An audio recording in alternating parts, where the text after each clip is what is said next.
Baik, Assalamualaikum warahmatullahi wabarakatuh. Mohon izin memperkenalkan diri. Kami dari kelompok 4, peserta Latsar CPNS Kabupaten Ciamis, Angkatan 2, Golongan 2, tahun 2022.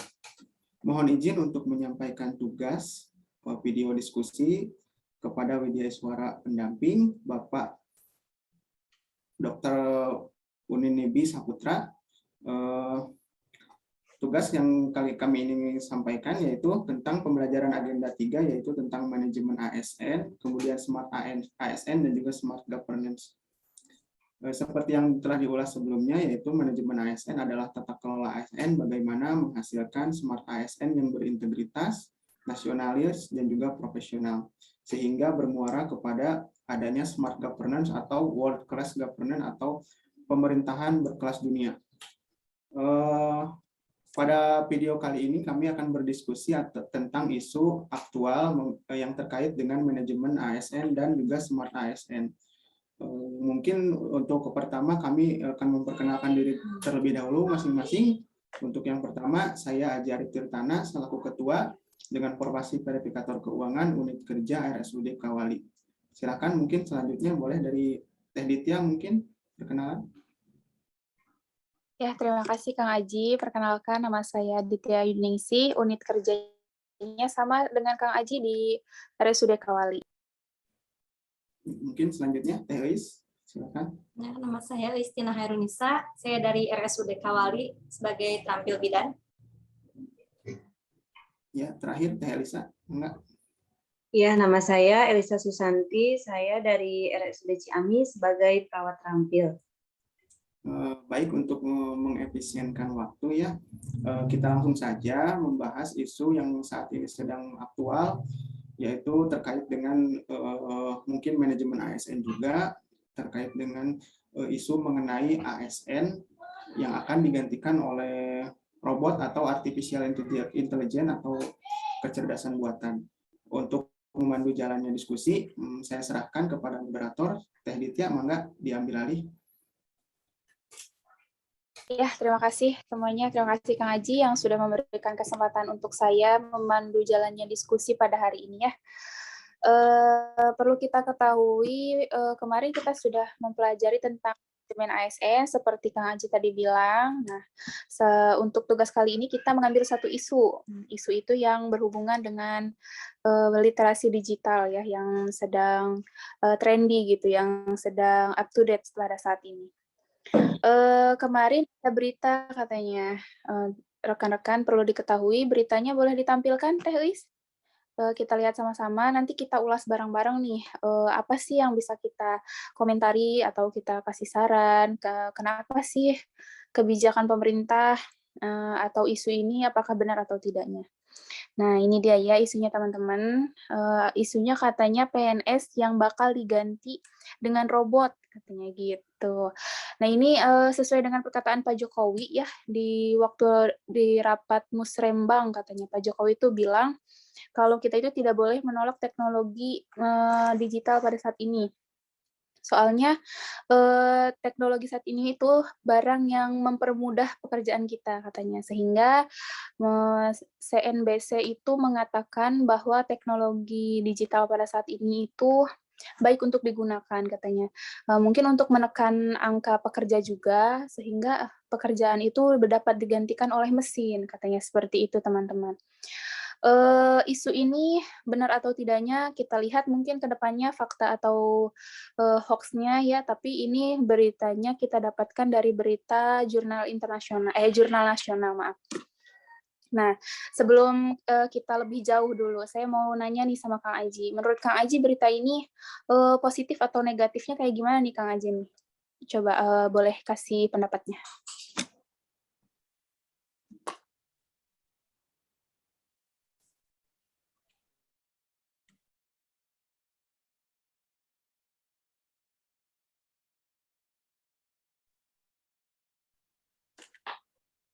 Ya, Kang Aji. Ya, mohon maaf barusan ada gangguan. Iya. Iya. Boleh nggak bisa diulang ya? Kang Aji gimana pendapatnya nih mengenai tadi berita yang kita share nih, yang kita ambil isu tentang katanya PNS mau digantikan oleh robot. Menurut Kang Aji gimana nih Oh pendapatnya? iya, Apakah ada hal positif negatifnya? Sebagai ASN baru ya, kita itu di sini semuanya sebagai ASN baru, bagaimana nih menanggapi kebijakan pemerintah pada saat ini? baik.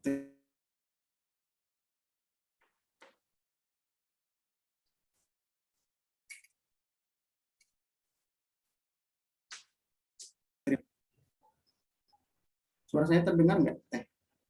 Ada sekarang. Ya, terdengar Kang? Ya. Ada. Mungkin terima kasih untuk Teh Ditya selaku moderator ya. Menanggapi berita tentang adanya ASN yang akan digantikan oleh robot atau kecerdasan buatan tadi, memang isu ini sebetulnya kalau dibilang hoax juga bukan mungkin ya. Ini kan awalnya kan Pak Jokowi itu dia melakukan kunjungan kenegaraan ke negara-negara maju, yang negara-negara yang birokrasinya sudah maju, ternyata di sana ASN-nya itu sangat sedikit, soalnya digantikan oleh robot dan kinerjanya juga bagus gitu terhadap pelayanan masyarakat. Kemudian apa hubungannya dengan tata kelola atau manajemen ASN di negara kita? Mungkin Bapak Jokowi ingin merampingkan birokrasi yang ada di negara kita sehingga dapat memudahkan masyarakat untuk mengakses apapun yang diperlukan dan juga memudahkan untuk melayani masyarakat seperti itu.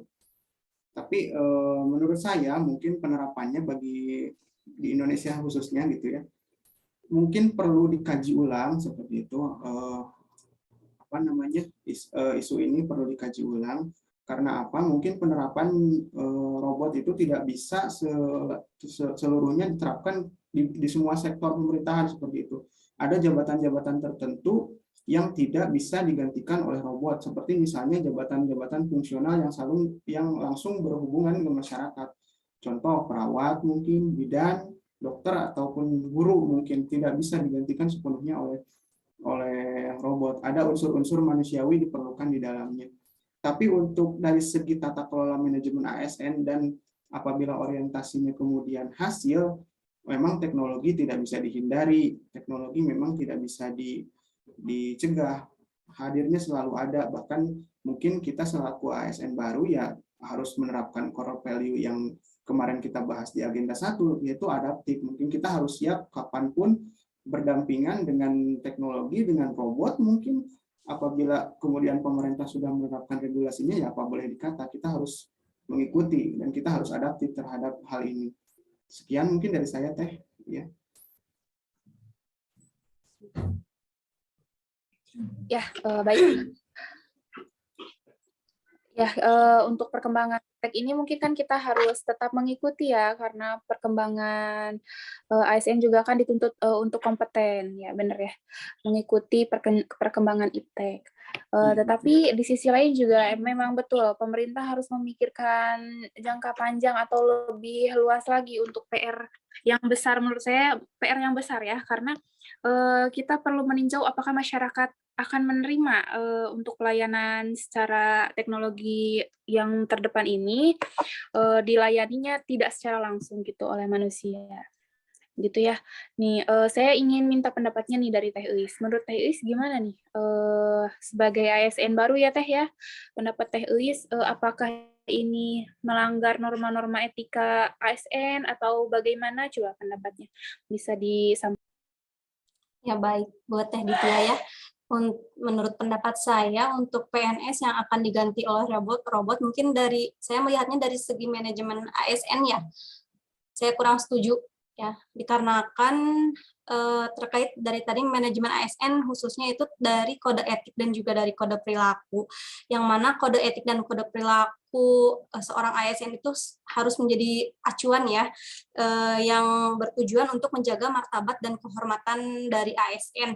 Nah, dari tindakannya sendiri yaitu seperti melayani dengan sikap hormat, kemudian sopan dan tanpa adanya tekanan, sedangkan untuk robot sendiri kan mereka tidak akan bisa berbuat seperti itu ya, seperti hormat, kemudian sopan, dikarenakan kan robot itu settingan manusia.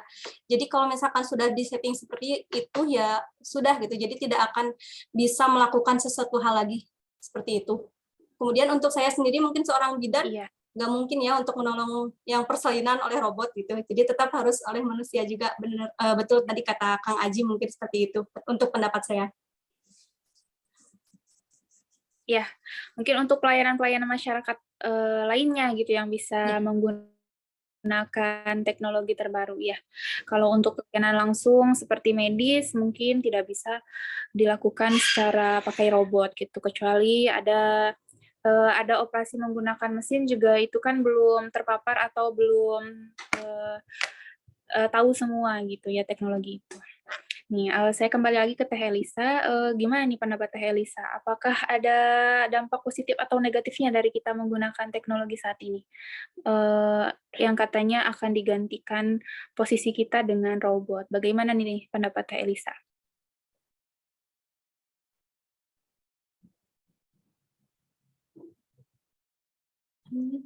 Unmute Teh.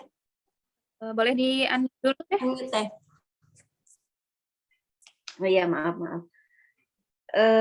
Kalau menurut saya, segala tindakan atau rencana pasti ada sisi positif sama negatifnya ya. Sekarang ASN mau digantikan sama robot. Mungkin ada sisi positifnya. Kalau menurut saya, robot itu tidak mempunyai rasa lelah. Robot itu tidak mempunyai rasa bosan, tidak emosi, tidak seperti kita manusia kalau udah lelah, mungkin pelayanan ke pasien juga kurang prima gitu ya, kalau kita melihat dari segi emosionalnya gitu.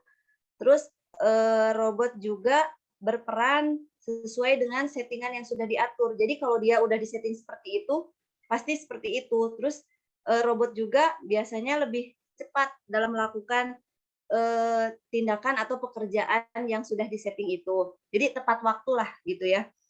Terus kalau dari sisi negatifnya, robot itu kan kalau misalkan mau menggantikan manusia dengan robot kan memerlukan biaya yang sangat mahal ya. Terus juga memerlukan waktu yang lama. Terus juga akan banyaknya angka pengangguran gitu. Terus untuk pengadaan robot itu sendiri kan menggunakan sistem listrik ya untuk dia bisa bertahan dan melakukan tugasnya itu dengan listrik. Sedangkan hidup manusia sangat bergantung dengan listrik itu sendiri. Maka bumi akan banyak kekurangan dan ditambah lagi persediaan sumber daya alam di bumi yang semakin menipis. Mungkin gitu. Jadi kalau dari saya kesimpulannya terlalu banyak negatifnya gitu sama positifnya. Ya, positif dan negatifnya banyak ya dari kedua sisi tersebut. Bisa kita lihat juga. Iya, lebih ke negatifnya. Baik teman-teman, bisa kita ambil kesimpulannya dari ketiga pendapat rekan-rekan sekalian bahwa memang betul kata Kang Aji harus ada tindak lanjut dari pemerintah untuk persiapan pengembangan teknologi ini ya. Dari Teh Elis juga mengatakan bahwa apakah ini sesuai dengan manajemen ASN atau etika kode etik kita sebagai ASN ya, melayani masyarakat dengan cara seperti itu. Untuk kata Teh Elisa katanya ada positif dan negatifnya, tetapi mungkin banyak dampak negatifnya gitu. Ya, baik pemerintah juga seharusnya memikirkan kalau misalkan kita mau memajukan ini kan butuh teknologinya itu harus dibeli. Nah, maka biaya yang dibutuhkan juga harus banyak. Belum juga kemampuan untuk melayaninya, kemampuan para SDM-nya, apakah bisa menggunakan dengan cepat, bagaimana caranya menggunakan teknologi ini gitu. Belum juga masyarakat yang kita edukasi juga harus secara terperinci mengedukasinya. Gitu. Ya baiklah teman-teman, kesimpulannya mungkin isu tersebut baiknya kita sarankan kepada pemerintah untuk ditinjau lebih lanjut ya bagaimana hal positif dan negatifnya. Walaupun akan diterapkan oleh para pemerintah, kita juga pasti akan mengikuti perkembangan zaman ini, tetapi baiknya difikirkan secara lebih luas lagi. Mungkin cukup sekian diskusi pada kali ini. Saya kembalikan lagi ke Bapak Ketua Kelompok. Ya, baik. Terima kasih Teh Ditya yang telah mendampingi dan memandu jalannya diskusi atau mungkin boleh dibilang podcast ini ya. Jadi mungkin kesimpulannya dari saya mengenai isu ini, terlepas dari kemungkinan ini akan terjadi atau tidak, kita selaku ASN kemudian harus selalu siap apapun yang terjadi, kondisi apapun yang kemungkinan terjadi di masa yang akan datang. Kita juga harus patuh terhadap pemerintah, apapun regulasi yang diberikan pemerintah, apapun aturan yang nantinya akan turun. Yang jelas kita harus menerapkan core value yang ada, terutama adaptif dan kompeten, menghadapi zaman yang selalu berubah dan juga teknologi yang kemungkinan juga akan semakin canggih. Sekian mungkin diskusi kita pada kesempatan kali ini. Semoga bermanfaat dan apa yang disebut dengan manajemen ASN dapat kita implementasikan di tempat kita kerja dan juga kita bisa menjadi tergolong dan termasuk Smart ASN yang mewujudkan Indonesia Emas di 2045. Terima kasih. Assalamualaikum warahmatullahi wabarakatuh. Waalaikumsalam warahmatullahi wabarakatuh.